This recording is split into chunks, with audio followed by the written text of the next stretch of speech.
Hello. Last time we left Klaus and Violet on their way to the theatre, where Violet was going to have to marry the terrible Count Olaf. Chapter 12.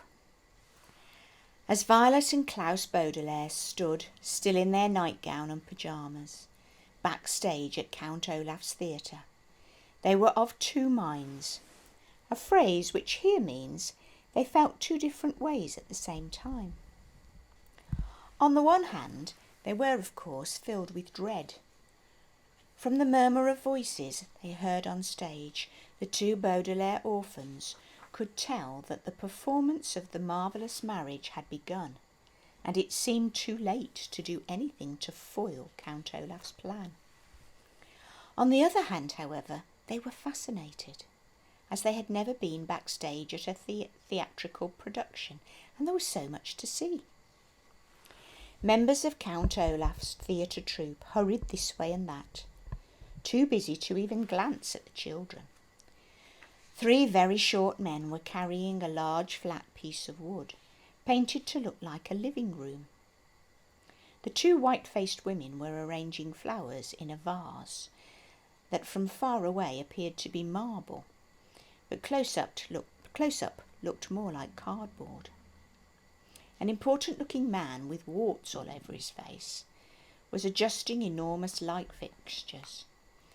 As the children peeked on stage, they could see Count Olaf in his fancy suit, disclaiming some lines from the play, just as the curtain came down, controlled by a woman with very short hair who was pulling on a long rope attached to a pulley.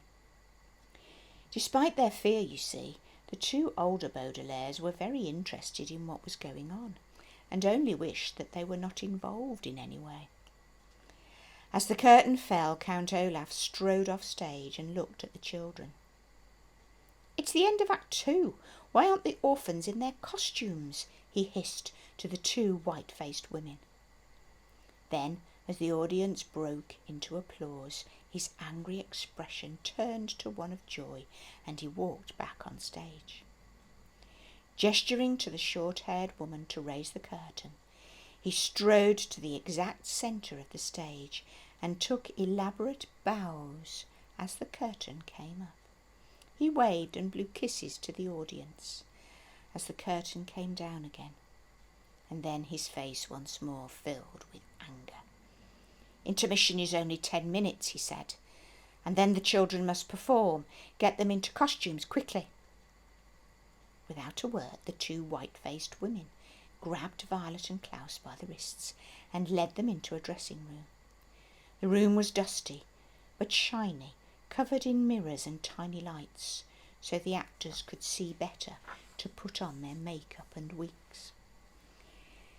And there were people calling out to one another and laughing as they changed their clothes.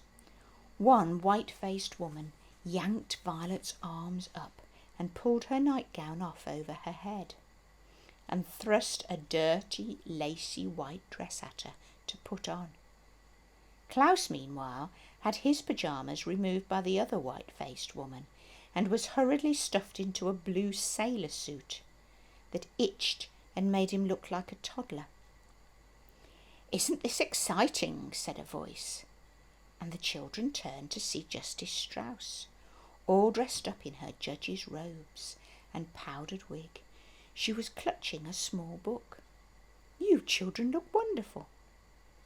"So do you," said Klaus. "What's that book?" "Why, those are my lines," Justice Strauss said. "Count Olaf told me to bring a law book and read the real wedding ceremony in order to make the play as realistic as possible. All you have to say, Violet, is 'I do,' but I have to make quite a speech. This is going to be such fun." "You know what would be fun," Violet said carefully, "is if you changed your lines around just a little." Klaus's face lit up. "Yes, Justice Strauss, be creative. There's no reason to stick to the legal ceremony. It's not as if it's a real wedding." Justice Strauss frowned. "I don't know about that, children," she said. "I think it would be best to follow Count Olaf's instructions. After all, he's in charge." "Justice Strauss," a voice called. "Justice Strauss, please report to the makeup artist." "Oh, my word, I get to wear makeup." Justice Strauss had on a dreamy expression, as if she were about to be crowned queen, instead of just having some powders and creams smeared on her face. "Children, I must go. See you on stage, my dears." Justice Strauss ran off, leaving the children to finish changing into their costumes. One of the white-faced women put a flowered headdress on Violet, who realised in horror that the dress she had changed into was a bridal gown. The other woman put a sailor cap on Klaus, who gazed in one of the mirrors, astonished at how ugly he looked. His eyes met those of Violet, who was looking in the mirror as well. "What can we do?" Klaus said quietly. "Pretend to be sick? Maybe they'd call off the performance." "Count Olaf would know what we were up to," Violet replied grimly. "Act 3 of The Marvellous Marriage by Alf Unquote is about to begin," a man with a clipboard shouted. "Everyone, please get into your places for Act 3. The actors rushed out of the room, and the white-faced women grabbed the children and hustled them out after. The backstage area was in complete pandemonium, a word which here means actors and stagehands running around attending to last-minute details. The bald man with a long nose hurried by the children, and then stopped himself, looked at Violet in her wedding dress, and smirked. "No funny stuff," he said to them, wagging a bony finger. "Remember, when you go out there, just do exactly what you're supposed to do.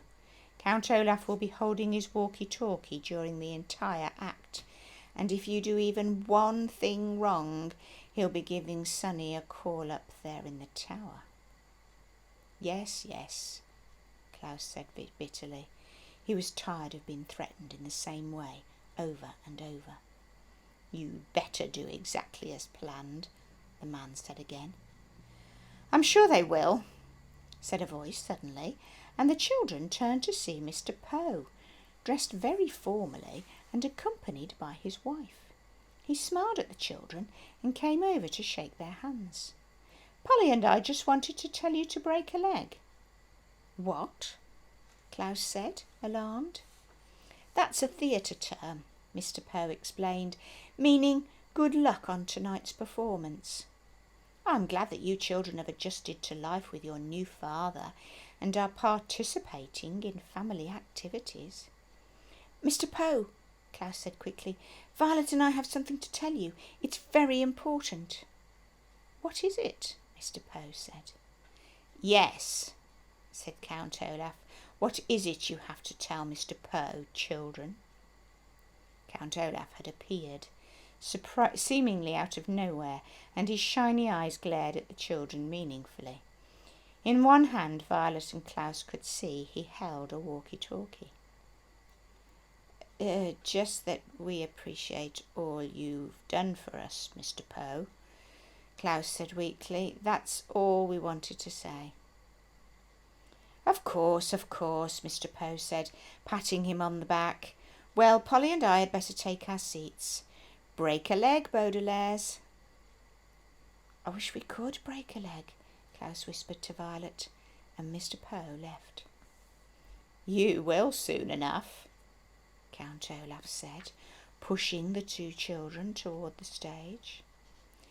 Other actors were milling about, finding their places for Act 3, and Justice Strauss was off in a corner, practising her lines from her law book.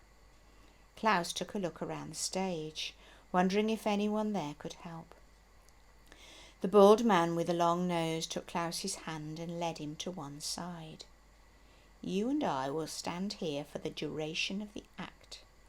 That means the whole thing." "I know what the word duration means," Klaus said.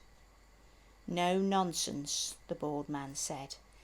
Klaus watched his sister in her wedding gown, take her place next to Count Olaf as the curtain rose. Klaus heard applause from the audience as Act 3 of The Marvellous Marriage began. It will be of no interest to you if I describe the action of this insipid, the word insipid here means dull and foolish, play by Al Funkhoot, because it was a dreadful play and of no real importance to our story. Various actors and actresses performed very dull dialogue and moved around the set, as Klaus tried to make eye contact with them and see if they would help. He soon realised that this play must have been chosen merely as an excuse for Count Olaf's evil plan and not for its entertainment value, as he sensed the audience losing interest and moving around in their seats. Klaus turned his attention to the audience to see if any of them would notice that something was afoot. But the way the wart-faced man had arranged the lights prevented Klaus from seeing the faces in the auditorium, and he could only make out the dim outlines of the people in the audience. Count Olaf had a great number of very long speeches, which he performed with elaborate gestures and facial expressions. No one seemed to notice that he held a walkie-talkie the entire time. Finally, Justice Strauss began speaking, and Klaus saw that she was reading directly from the legal book. Her eyes were sparkling, and her face flushed as she performed on stage for the first time, too stage-struck to realise she was part of Olaf's plan. She spoke on and on about Olaf and Violet caring for each other in sickness and in health, in good times and bad, and all of those things that are said to many people who decide for one reason or another to get married. When she finished her speech, Justice Strauss turned to Count Olaf and said, "Do you take this woman to be your lawfully wedded wife?" "I do," Count Olaf said, smiling. Klaus saw Violet shudder. "Do you," Justice Strauss said, turning to Violet, "take this man to be your lawfully wedded husband?" "I do," Violet said. Klaus clenched his fists. His sister has said "I do" in the presence of a judge. Once she signed the official document, the wedding was legally valid. And now Klaus could see that Justice Strauss was taking the document from one of the other actors and holding it out for Violet to sign. "Don't move an inch," the bald man muttered to Klaus, and Klaus thought of poor Sonny dangling at the top of the tower and stood still as he watched Violet take a long quill pen from Count Olaf. Violet's eyes were wide as she looked down at the document, and her face was pale, and her left hand was trembling as she signed her name. The end of chapter 12. Will Violet and Klaus manage to rescue Sonny? Will Violet be legally married to Count Olaf? Find out next time.